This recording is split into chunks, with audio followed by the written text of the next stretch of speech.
Hi friends, வணக்கம். Welcome to my channel. இன்றைக்கி ரொம்ப ஹெல்த்தியாக, ரொம்ப டேஸ்டியாக, ரொம்ப ஈஸியாக செய்யக்கூடிய ஸ்வீட் ரெசிபி தான் பார்க்க போகிறோம். இட்லி மாவு மட்டும் இருந்தால் போதும், இந்த ஸ்வீட் டக்குன்னு செஞ்சிடலாம். வாங்க வீடியோக்குள்ளே போகலாம்.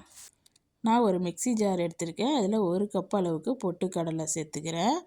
இப்போ இதை நல்லா கொரப்பாக அடித்து எடுத்துகிட்டு வந்துடலாம். பாருங்கள், இப்போ அடித்து எடுத்தாச்சு. இந்த அளவுக்கு நல்லா கொரப்பாக அரைச்சி எடுத்துக்குங்க.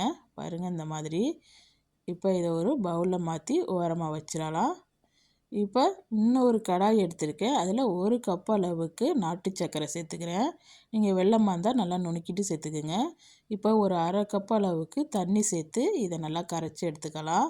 மீடியம் ஃப்ளேமில் வச்சு நல்லா கரைச்சி எடுத்துக்கோங்க. இதுக்கு பாகுபதம்லாம் எதுவும் தேவையில்லை. நல்லா கரைஞ்சா ஓகே. பாருங்கள், இப்போ நல்லா கரைஞ்சிடுச்சு. இந்த அளவுக்கு கரைஞ்சது மரமும் ஸ்டவ்வை ஆஃப் பண்ணிவிட்டு இதை வடிகட்டி வச்சு வடித்து தனியாக எடுத்து வச்சுருங்க. இப்போ ஒரு கடாயில் 1 டேபிள் ஸ்பூன் அளவுக்கு நெய் சேர்த்துக்கலாம். நெய் நல்லா சூடாகட்டும். நெய் சூடானதுக்கு பிறகு இது கூட 1 கப் அளவுக்கு திருவிய தேங்காய் சேர்த்துருக்கேன். இந்த தேங்காயை நல்லா 1 நிமிஷத்துக்கு நல்லா வதக்கி விட்டுக்குங்க. ரொம்ப நேரம் தேங்காயை வதக்க வேணாம். 1 நிமிஷம் மட்டும் வதக்குனிங்கன்னா போதும். பாருங்கள், முன்னாடியோட இப்போ நல்லா வதக்கியாச்சு. இப்போ இது கூட நம்ம அடித்து வச்சுருக்க பொட்டுக்கடலை பொடியை சேர்த்துடலாம். சேர்த்துட்டு மறுபடியும் 1 நிமிஷத்துக்கு நல்லா வதக்கி விட்டுக்குங்க. இப்போ 1 நிமிஷம் நல்லா வதக்கியாச்சு.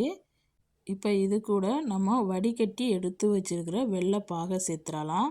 நல்லா வடிகட்டிட்டு அப்புறம் சேர்த்துக்குங்க. நீங்கள் எடுக்கிற வெள்ளத்தில் கல் மண் இல்லாட்டினா நீங்கள் டைரெக்டாக கூட சேர்த்துக்கலாம். இப்போ இந்த மாதிரி இதை கலந்து கொடுத்துக்குங்க. அடுப்பு மீடியம் ஃப்ளேமில் இருக்குது. கொஞ்சம் நேரத்துலேயே கொஞ்சம் கட்டியாயிரும். நம்ம உருண்டை பிடிக்கிற அளவுக்கு வரணும். இப்போ இது கூட நான் ஒரு 1/4 டீஸ்பூன் அளவுக்கு ஏலக்காய் தூள் சேர்த்துக்கிறேன். இப்போ மறுபடியும் நல்லா கலந்து கொடுத்துருங்க. இப்போ நல்லா உருண்டை பிடிக்கிற அளவுக்கு நல்லா கட்டியாயிடுச்சு. இந்த அளவுக்கு வந்தோடனே அடுப்பை சுவிட்ச் ஆஃப் பண்ணிடலாம். பாருங்கள், இந்த மாதிரி இருக்கணும். இப்போ இது நல்லா ஆறட்டும். ஆறினதுக்கு பிறகு கையில் நெய்யோ அல்லது எண்ணெயோ தொட்டுட்டு இப்போ இந்த பூரணத்தில் கொஞ்சமாக எடுத்து சின்ன சின்ன உருண்டைகளாக உருட்டி எடுத்துக்கலாம். இந்த மாதிரி. இப்போ நான் இந்த மாதிரி உருட்டிட்டேன். இதே மாதிரி மீதி இருக்க எல்லாத்தையுமே உருட்டி எடுத்து வச்சுக்கோங்க. இப்போ இது ஒரு ஓரமாக இருக்கட்டும். இப்போ இட்லி மாவு ஒரு 1/2 கப் அளவுக்கு எடுத்திருக்கேன். இப்போ அது கூட 1/4 டீஸ்பூன் அளவுக்கு ஏலக்காய் தூள், 1 டேபிள் ஸ்பூன் அளவுக்கு அரிசி மாவு சேர்த்துருக்கேன், 1 டேபிள் ஸ்பூன் அளவுக்கு ஜீனி சேர்த்துருக்கேன். இப்போ எல்லாத்தையும் சேர்த்து நல்லா மிக்ஸ் பண்ணி எடுத்துக்கலாம்.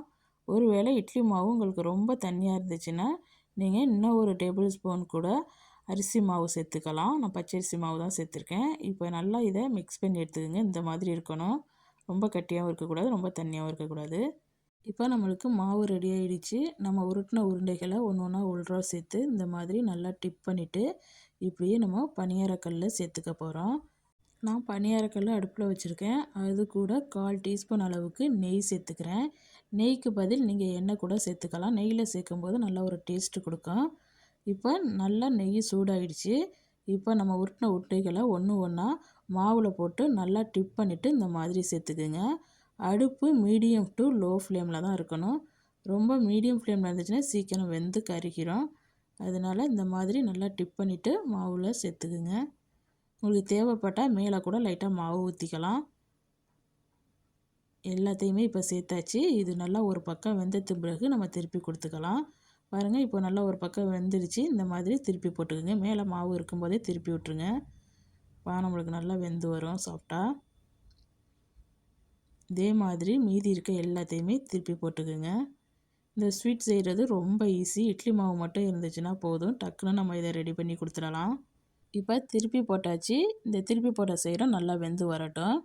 இப்போ பார்த்தீங்கன்னா 2 சைடுமே சூப்பராக வந்துருச்சு. நல்லா கோல்டன் ப்ரௌன் கலருக்கு வந்துருச்சு. இப்போ இதை நம்ம வெளியில் எடுத்துடலாம். இந்த மாதிரி ஒரு ஸ்பூன் வச்சு வெளியில் எடுத்துருங்க. நம்மளோட சுவையான ஹெல்த்தியான ஸ்நாக்ஸு சூப்பராக ரெடி ஆகிடுச்சு.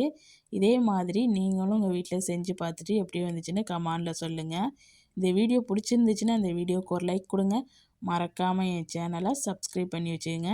இந்த வீடியோ பார்த்த அனைவருக்கும் நன்றி.